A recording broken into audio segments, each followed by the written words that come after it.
오병이어 본문을 우리가 세 번째 살펴보고 있습니다. 다음 주까지 한 번 더 보게 될 텐데, 첫 번째는 예수님께 집중을 했었습니다. 사람들이 전혀 알아주지 않는데도 자기 몸을 떼어 사람들을 살리실 것에 대해서 첫 번째 시간에 살펴봤었고, 두 번째 때는 이제 제자의 편에서 함께 살펴봤습니다. 그리고 오늘은 오병이어를 직접 가져왔던 어린아이 편에서 함께 살펴보려고 합니다.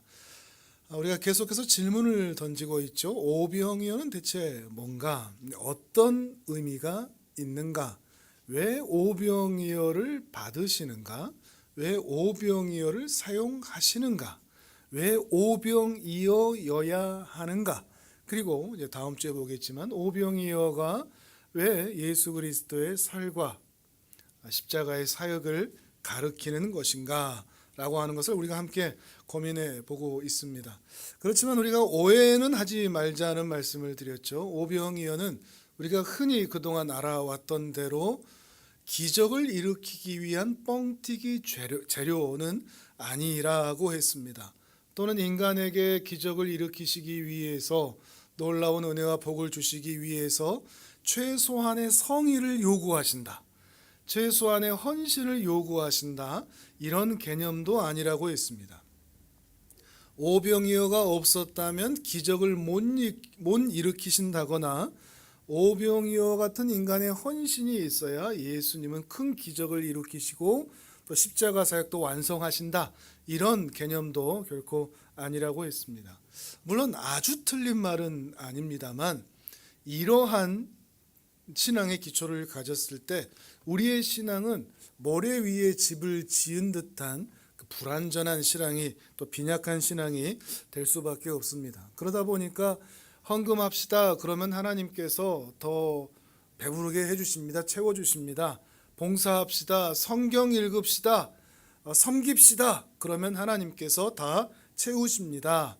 이런 말을 했던 이유가 바로 이 오병이어를 그런 식으로만 이해했기 때문이라는 것입니다. 예수님은 오병이어가 없었어도 사람들을 배부르게 먹일 수 있는 분이시고, 인간의 성의와 헌신이 없어도 하나님은 얼마든지 하나님의 큰 일을 이루시고 또 십자가 사역도 완성하실 수 있는 분이십니다. 그런데 한편으로는 의아하다고 했죠. 그러면서도 오병이어를 받으셨으니까요. 이제 여기에 우리의 관심을 둬야 되는 겁니다. 이게 없어도 하나님은 하나님의 일을 할 수 있는데 왜 오병이어를 받으시고 굳이 오병이어를 사용하시는가 하는 것, 우리가 이것을 있으나 마나한 오병이어를 받으시고 사용하시는가 하는 것에 대해서 우리가 계속 관심을 갖고 있는 것입니다. 오늘은 우리가 볼 때 이 오병이어를 가지고 온 이 아이가 어린아이다, 이렇게 또 표현을 하고 있는데, 여기서 이 어린아이는 중성명사여서 남자아이인지 여자아이인지는 모릅니다. 소년인지 소녀인지 알지 못하고 부모의 도움이 필요한 갓난아기나 어린아이, 아주 어린아이를 가리킵니다. 그러니까 반대로 말하면 도움이 안 되는 아이라는 거죠. 도움이 될 수가 없는, 부모에게도 도움이 되지 않는데 수천 명이 먹지 못하여 결핍하고 부족한 상태에서는 더 도움이 되지 않는, 어떻게 보면 오병이어와 이 어린아이는 같은 선상에 있다고 할 수도 있겠죠. 그러면서도 이 오병이어를 가지고 오는 일에 이 어린아이를 통하여서 큰 일을 이루고 계신다는 것입니다. 이게 어떤 의미인가 하는 것을 또 오늘도 같이 생각을 해보도록 하겠습니다. 이 말씀을 이해하기 위해서 열왕기하 5장의 말씀을 오늘은 같이 한번 찾아보도록 하겠습니다. 구약 567페이지쯤에 있습니다. 열왕기하 5장 1절에서 14절까지를 우리 같이 한번 읽어보도록 하겠습니다. 열왕기하, 구약에서 찾으셔야 됩니다. 신약에 없습니다. 구약 567페이지 열왕기하 5장 1절부터 14절. 좀 기다려 드릴 테니까 천천히 찾아보시고 옆에 못 찾는 분이 있으면 또 같이 찾아주셔도 좋겠습니다.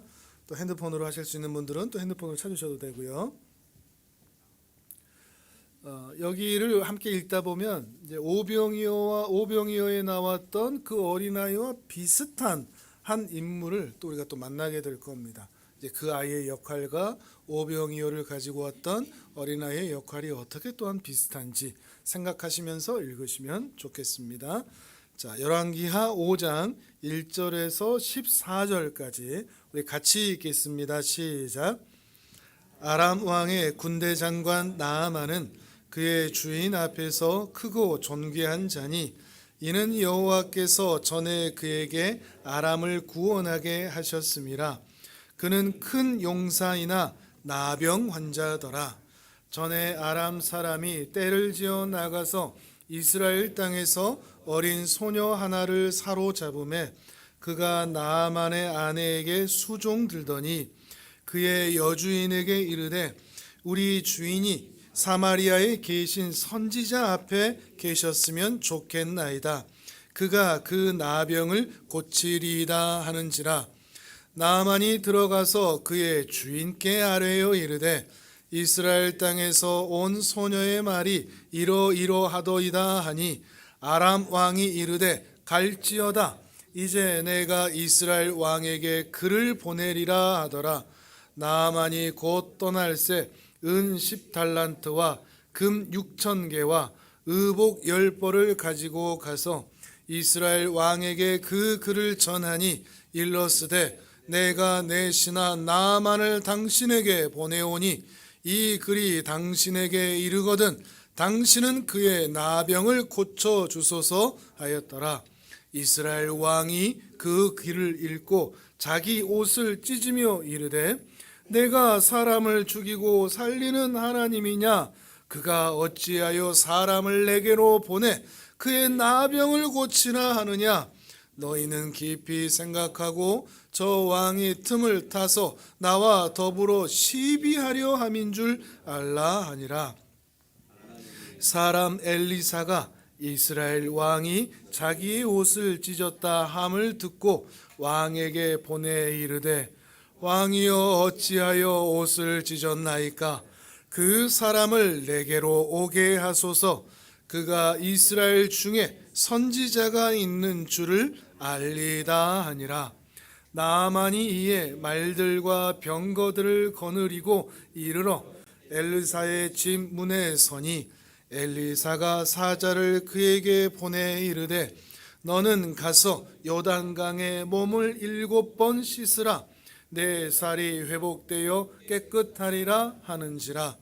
나아만이 노하여 물러가며 이르되 내 생각에는 그가 내게로 나와 서서 그의 하나님 여호와의 이름을 부르고 그의 손을 그의 부위 위에 흔들어 나병을 고칠까 하였도다. 다메섹 강 아바나와 바르발은 이스라엘 모든 강물보다 낫지 아니하냐? 내가 거기서 몸을 씻으면 깨끗하게 되지 아니하랴 하고 몸을 돌려 분노하여 떠나니 그의 종들이 나와서 말하여 이르되 내 아버지여 당신에게 큰 일을 행하라 말하였더라면 행하지 아니하였으리이까?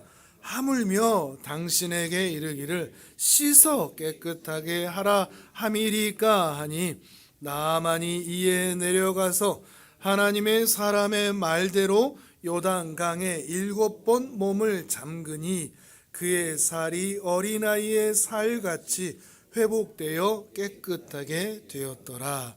아멘. 우리는 오병이어 기적 그러면 이제 그 오병이어 사건의 현장만 생각합니다. 그런데 그러한 상황들, 그러한 오병이어의 등장, 또 오병이어를 들고 나온 소년의 등장, 이것이 그 오병이어 사건에만 국한되지 않고 인생의 또 다른 장면에도 똑같은 일은 반복될 수 있음을, 신약에도 일어날 수 있고 구약에도 일어날 수 있고 우리가 살아가는 일상에서도 이런 일들은 얼마든지 일어날 수 있다 하는 것을 우리가 지금 다양하게 보고 있습니다. 아람이라는 나라가 등장을 하죠.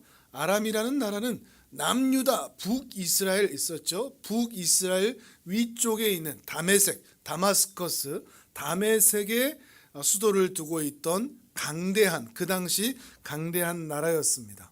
북이스라엘을 계속해서 침범해 와서 괴롭혔던 나라죠.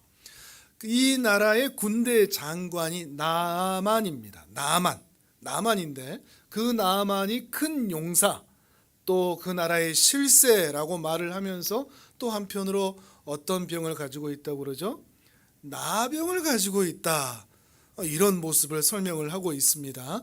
그러면서 나아만의 집에는 북이스라엘에서 포로로 잡혀왔던 한 어린 소녀, 한 계집종이 있다고 말을 합니다.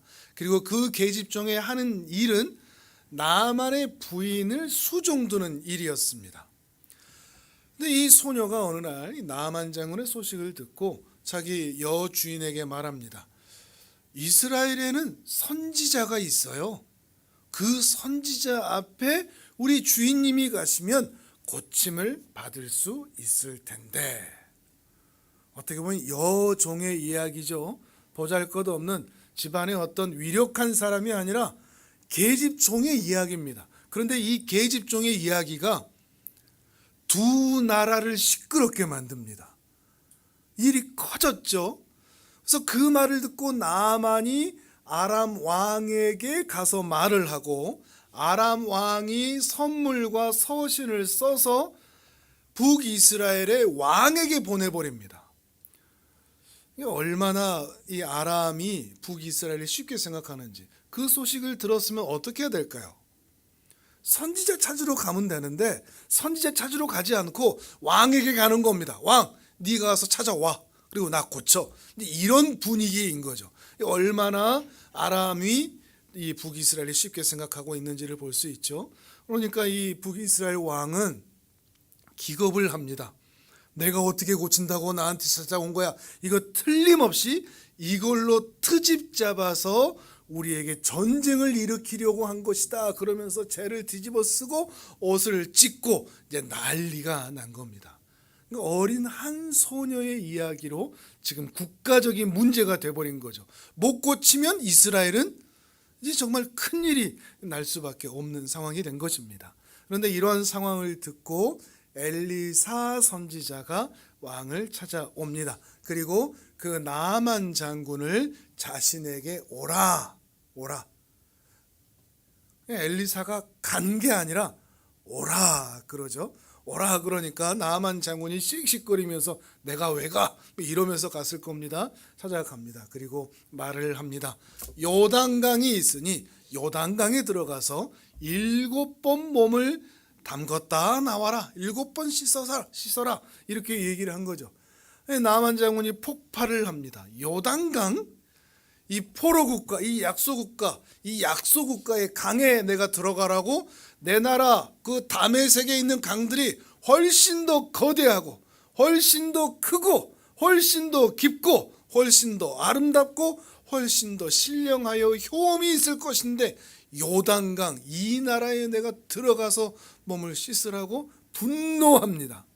그런데 옆에 있던 사람들이 아우 장군님 뭐 큰 걸 시켰습니까? 그냥 들어가서 몸만 담궜다가 7번 하면 된다고 그러니까 한번 해보시죠. 이렇게 달래서 나아만 장군이 요단강으로 들어갑니다. 그리고 7번 몸을 담궈서 나오니까 그 살결이 다시 회복되었다.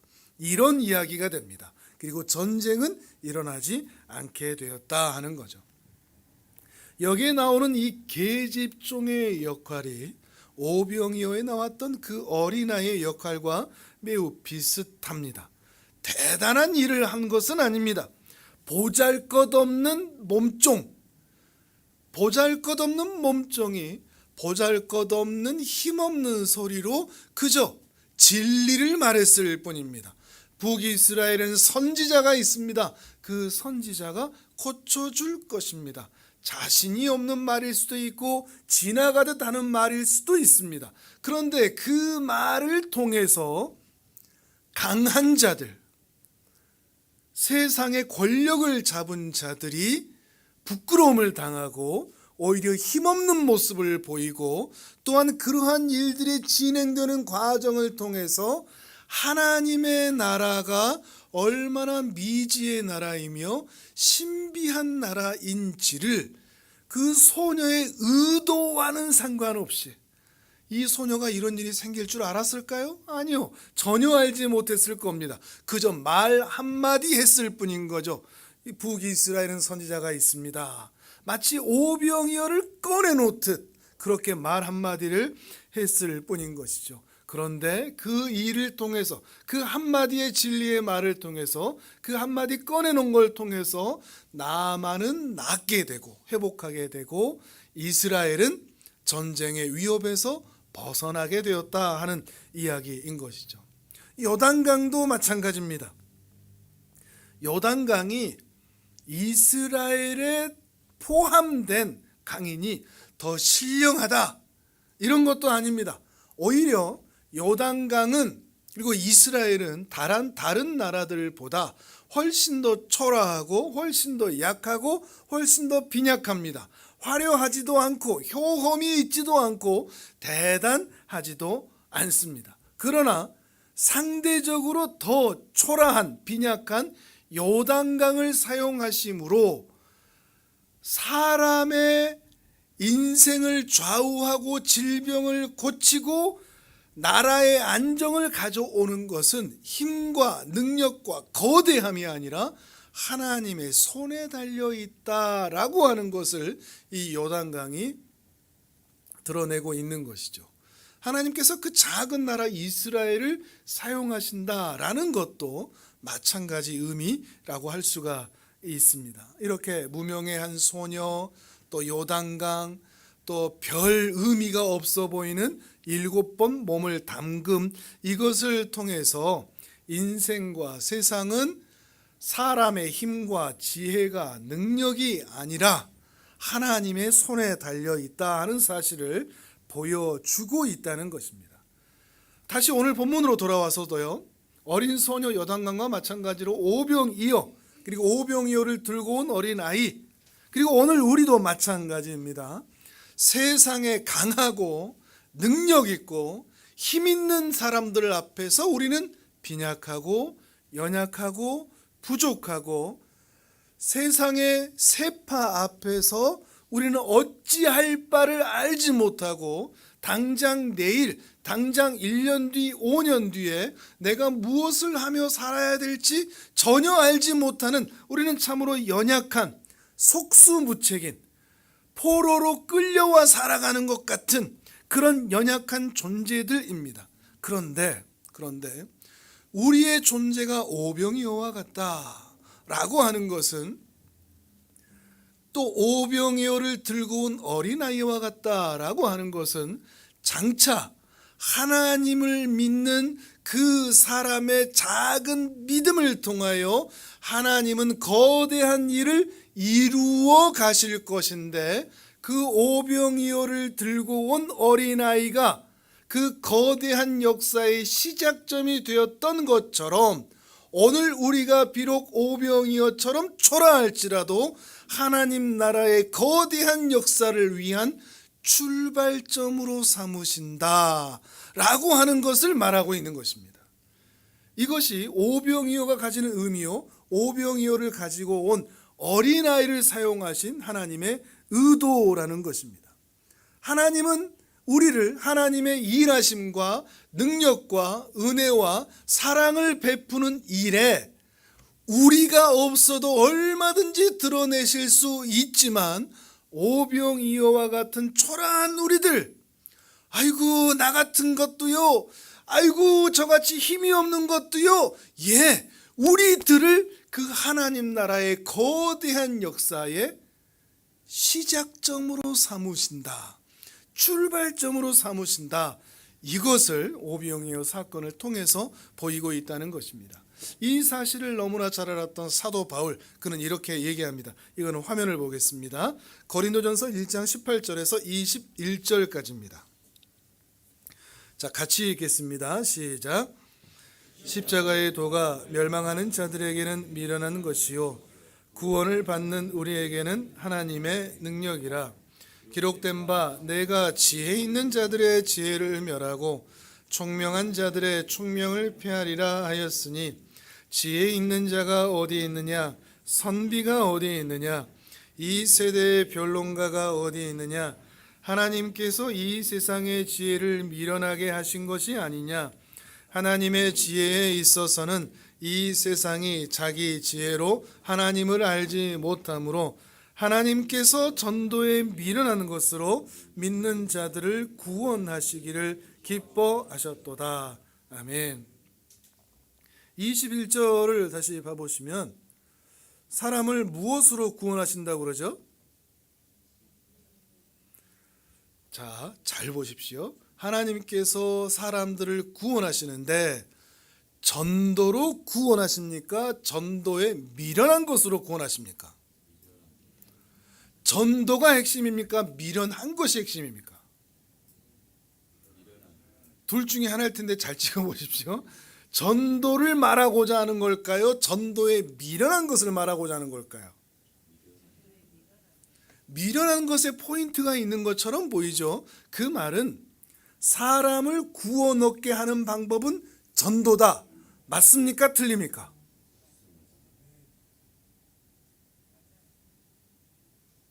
제가 왜 이렇게 뜸을 들이겠습니까?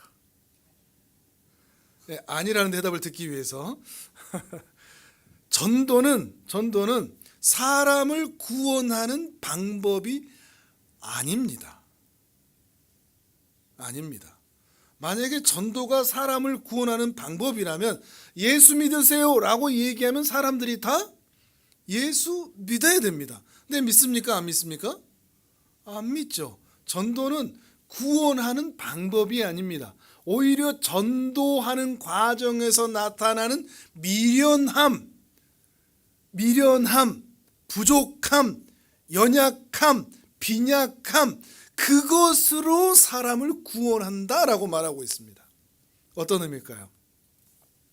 자, 우리가 전도할 때마다 야, 전도할 만한데 이런 생각이 듭니까? 와, 전도 못하겠는데 이런 생각이 듭니까? 안 되는데? 전도는 여러분 설득이 아닙니다. 논증이 아니고요. 전도는 성품도 아닙니다. 자기 성품으로 전도하는 것도 아니고 내 설득과 내 말과 내 논증과 또 내가 가지고 있는 것으로 전도하는 것이 아닙니다. 전도는 오히려 내 힘과 능력으로는 한 사람을 다시 태어나게 하지 못하는구나 라고 하는 것을 확인하도록 주신 하나님의 도구입니다. 그래서 전도에 미련한 것입니다. 우리는 어떤 마음을 가지고 있어요? 전도하면 복음을 전하면 예수를 전하면 그 사람 믿는다고 라고 말을 하지만 오히려 전도에 미련한 것이라는 것은 우리가 아무리 노력하고 내가 가지고 있는 것으로 선물을 하고 회유를 하고 때로는 협박을 하고 논리를 전하고 내가 아무리 부드러운 성품으로 이 복음의 좋은 것 달콤한 것을 전해도 내 힘으로는 되지 않는구나. 그래서 무엇으로 해야 되는구나? 하나님의 은혜로만 가능하구나 라고 하는 것을 처절하게 깨닫는 것, 이것이 미련함입니다. 전도할 때 느낄 수밖에 없는 미련함. 그래서 누구를 의지한다고요? 하나님을 의지할 수밖에 없는 것. 내 힘으로 되지 않으니. 그런데도 전도해야 됩니다. 이게 역설이죠. 모순이죠. 왜냐하면 내가 전하는 그 소리가 있어야 그 사람이 복음을 들을 수 있기 때문에 우리는 전도해야 하지만 그 전도의 과정이 나의 힘과 논리와 설득과 의지와 열심과 가지고 있는 것들이 아니라 이것을 말하고 있는 것입니다. 그 범주, 내가 가지고 있는 인간의 능력의 범주를 벗어나 하나님으로부터만 가능하다는 것을 확인하는 것, 이것이 바로 전도인 것이죠. 지난주에 그래서 헌금에 대해서도 말씀을 드렸지 않습니까? 내가 헌금하고 내가 전도하니 내가 기도하니 이런 역사가 일어나는구나 라고 하는 것이 아니라고 했습니다. 내가 봉사하니 이렇게 뭔가 유지가 되는구나 하는 것이 아니라고 했습니다. 내가 헌금하고 내가 전도하고 내가 봉사하는 것은 내가 힘이 없는 나의 연약함에 대한 믿음의 고백을 하나님께 드리는 겁니다. 하나님, 저는 드릴 게 이것밖에 없어요. 그리고 그 뒤의 일들은 하나님이 하시는 일입니다. 내 영역은 이 뒤의 일이 아닙니다. 그 어린 소녀가 자기의 여주인에게 말하는 것으로 다 끝나버렸듯이 내가 한 일은 그 주인에게 말하는 것뿐입니다. 하나님, 내 힘으로 되지 않습니다. 그래서 나는 나의 연약함을, 나의 오병이어됨을, 나의 초라함을 하나님께 드립니다. 하나님께서 역사하십시오 라고 하는 그 믿음의 고백을 받으시고 그 고백을 통하여 하나님은 일하십니다. 다만 하나님이 일하시는 게 우리 눈에 보입니까? 안 보입니까? 안 보이죠. 근데 뭐는 보이죠? 내가 노력한 거는 보이지 않습니까? 그러니까 우리는 착각하는 거죠. 내가 노력하니까 이렇게 나타났구나. 근데 우리는 뭘 봐야 된다고요? 그 사이에 우리의 믿음을 보시고 일하신 오병이어의 기적으로 수천 명을 배부르게 하시고 그 여종의 진리를 소개하는 그 일을 통해서 나라에 안정을 주었던 것처럼 하나님의 일하심은 그렇게 역사하고 있다는 것을 우리가 볼 수 있어야 된다는 것입니다. 착각하지 않고요. 내가 뭔가를 한 것처럼 착각하지 않고 말이죠. 우리 인간의 가장 큰 약점입니다. 내가 뭔가를 한 것이라고 생각하는, 내가 헌금하고 내가 전도하고 내가 선교하고 내가 봉사하고 라고 하는 생각들. 자, 계속해서 또 읽어보겠습니다. 고린도전서 1장 26절에서 29절을 읽어보겠습니다. 화면을 보면서요. 같이 읽습니다. 시작. 형제들아, 너희를 부르심을 보라.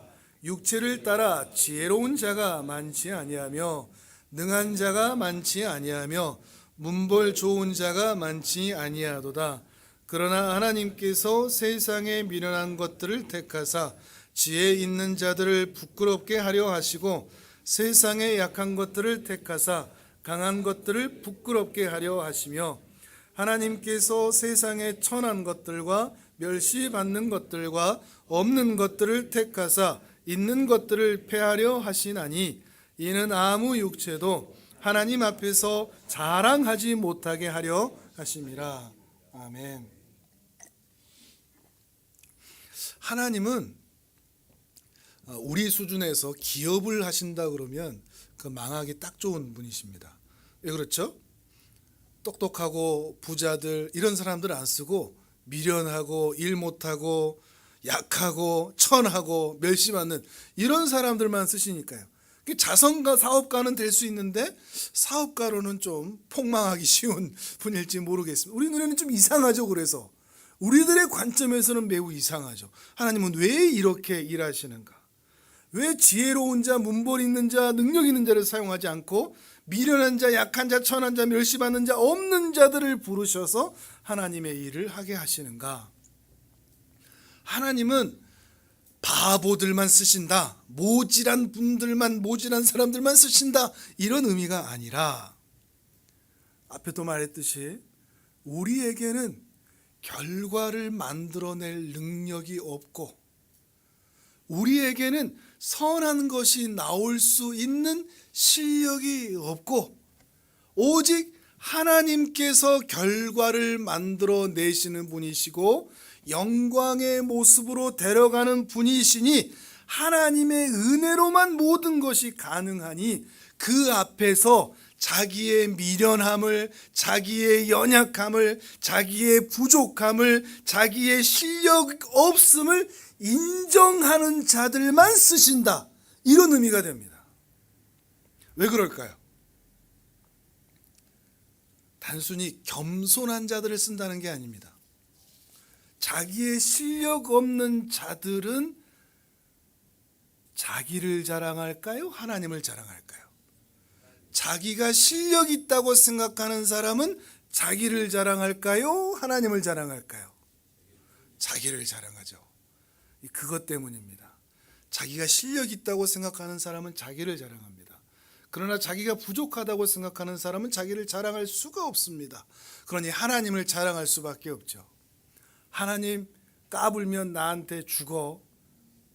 왜 그런 말을 하죠? 자기에게 실력이 있다고 생각하기 때문인 것이죠. 이런 사람들에게서는 하나님의 냄새가 날 수가 없습니다. 인간의 죄악의 냄새밖에 날 수밖에 없는 것이죠. 그러니 전도한다고 하는 사람은 내 능력으로, 내 노력으로, 내 열심으로 어떻게든 내가 전도를 해보리라, 이 마음을 가지고 있는 것이 아니라, 이것이 아예 필요 없다는 얘기가 아닙니다. 이것이 주가 되는 것이 아니라 전도하고자 하는 사람들을 만날 때 누구를 바라볼까요? 나를 바라볼까요? 하나님을 바라볼까요? 하나님을 바라보죠. 하나님, 도와주세요. 하나님께서 간섭해 주세요. 하나님께서 역사해 주세요. 제가 열심으로 내가 선교 현장 가서 제가 막 하겠습니다, 이런 게 아니라 하나님 좀 도와주세요. 이런 사람들의 특징이 뭔지 아십니까? 전도했는데, 그 마음을 가지고 전도를 했는데 그 사람이 뭐라고 대답하는가 하면, 아 그래요? 교회 가볼게요. 그럼 놀랍니다. 진짜 교회 가겠다고? 왜요? 왜 이런 반응이 나올까요? 나한테서는 불가능한 반응이 그 사람한테 나왔으니까요. 나는 저 사람을 전도할 실력이 없다는 것을 알고 그저 하나님의 은혜를 알기 때문에 저 사람이 아 그래요? 그럼 교회 한번 가볼게요 라고 말할 때 놀랄 수밖에 없는 겁니다. 나한테는 나올 수 없는 반응이 그 사람에게 나왔으니까요. 하나님이 역사하셨구나 라는 생각이 들 수밖에 없으니까요. 누구를 자랑하게 됩니까? 나를 자랑하는 게 아니라 하나님을 자랑할 수밖에 없는 것입니다. 어떻게 해요? 하나님께서 나 같은 사람의 전도, 진리를 전한 것을 출발점으로 삼으셔서, 시작점으로 삼으셔서 이 영혼을 구원하시는구나, 이것을 확인하기 때문이죠. 그게 오병이어입니다. 오병이어의 한 소년이 등장하는 이유고, 열왕기하 5장에 나만 장군의 병을 낫게 했던 한 계집종의 역할이기도 한 것이죠. 오병이어에 나오는 그 소년과 이 계집종을 출발점으로 삼았다는 것이 이제 그 이후의 상황에서 나타나는데 좀 재미있으면서도 의아합니다. 자, 이 어린아이가 그 뒤에 소식이 있습니까? 없습니까? 계집종의 소식이 있습니까? 없습니까? 없습니다. 없습니다. 이게 어떤 의미일까요? 이 아이에 대한 칭찬도 없고 평가도 없습니다. 그리고 이 아이가 나중에 훌륭한 아이가 됐더라, 이런 얘기도 없습니다. 수천 명이 배고픈 상황, 또 나라가 위협에 쌓일 수 있는 그런 상황에 오병이어, 있으나 마나한 오병이어 하나 툭 던져놓고 선지자의 집 주소도 알려주지 않고 북이스라엘 선지자가 있어요, 그냥 그 말 한마디만 툭 던져놓고 사라져버린 거죠. 사라져버린 거죠. 성경은 왜 더 이상 언급하지 않느냐? 이 어린아이들을 출발점으로만 삼으시기 때문입니다. 이게 중요합니다. 출발점으로만 삼으십니다. 그래야 뭐가 드러나죠? 그래야 오병이어 사건에서는 예수님이 드러나고, 그래야 열왕기하 5장에서는 하나님의 일하심이 드러나기 때문입니다. 세례 요한이 이것을 너무나 잘 알았죠. 그래서 그는 뭐라고 그러죠? 그는 흥해야 하고 나는 쇠해야 하리라. 사라져야 하리라. 잊혀져야 하리라. 신자는 모두 이렇게 부르심을 받습니다. 아멘이 되십니까? 저는 아멘 안 됩니다. 왜요? 저도 인정받고 싶거든요. 저도 칭찬받고 싶거든요. 저도 박수 받고 싶거든요. 내가 한 일을 자랑하고 싶다는 말이죠. 이런 욕구가 있을 때 우리에게 나타나는 반응이 뭐죠? 행동이 커집니다. 나 이런 일을 했다고. 목소리도 커지죠. 빈 수레가 막 요란해지죠. 그게 안 통하면 앓는 소리도 합니다. 내가 말이야 이렇게 아프면서 말이야 내가 이런 일을 했다고. 그러면서 뭘 하고 싶은 거죠? 시작점, 출발점의 역할로 만족하지 않고 영광을 누가 받고 싶은 겁니까? 내가 받고 싶은 것이죠. 어떻게 이렇게 잘하냐고요? 저도 지금 그렇게 하고 있거든요. 저의 안에 있는 아멘을 하신 여러분은 참 믿음이 대단하신 분들입니다. 저는 아멘이 잘 안 됩니다. 여전히 그런 갈등 가운데 살고 있습니다. 근데 이 오병이어를 들고 나왔던, 그리고 사라진 이 아이를 통해서 우리가 배우는 것이 있습니다. 이 아이는 기적의 출발점이 되고 있다는 것이죠. 어떻게 기적의 출발점이 될 수 있었죠? 누구와 연결이 됐기 때문에 그것을 예수님 앞에 꺼내 놓았고 예수님께서 받으셨기 때문에 출발점이 될 수 있었습니다. 우리가 뭔가를 했을 때 그 행함이 예수님과 상관이 없다면 우리는 아무것도 아닌 게 됩니다. 나의 섬김, 나의 봉사, 내가 드림, 이 모든 것들이 하나님께 드림이 되었을 때, 오병이어라도 드리려고 하는 그 믿음이 하나님을 향하여 나타날 때, 사람들의 인정과 칭찬이 아닌 그럴 때 예수님이 받으시고 그것을 통해서 그 역사의 기적과 은혜와 능력의 출발점, 시작점으로 삼으셔서 수천 명을 먹이시는 일을 나타내신다는 거죠. 나라의 안정을 취하신다는 것입니다. 그리고 이 출발점의 역할을 하고 어린아이는 사라졌습니다. 그래서 어떤 효과가 있다고요? 어린아이에게 집중될 수 있는 그 시선들을 누구에게로만 옮기고 있다고요? 예수님에게만 옮기고 있다는 거죠. 만약에 어린아이가 계속 등장해서 내가 드렸는데요 했으면 그 시선이 누구에게로 분산될까요? 어린아이겠죠. 우리가 이 어린아이 같지 않습니까? 하나님이 하셨는데 자꾸 내가 이렇게 하고 있으니까 말이죠. 근데 이 아이는 이 예수님께 시선을 돌리는 존재로 디딤돌 역할을 하는, 자기를 출발점으로 시작해서 하나님께 나아가는 디딤돌 역할을 하고 호련히 사라지고 있는 것입니다. 우리가 다 이렇게 부르심을 받았다는 거죠.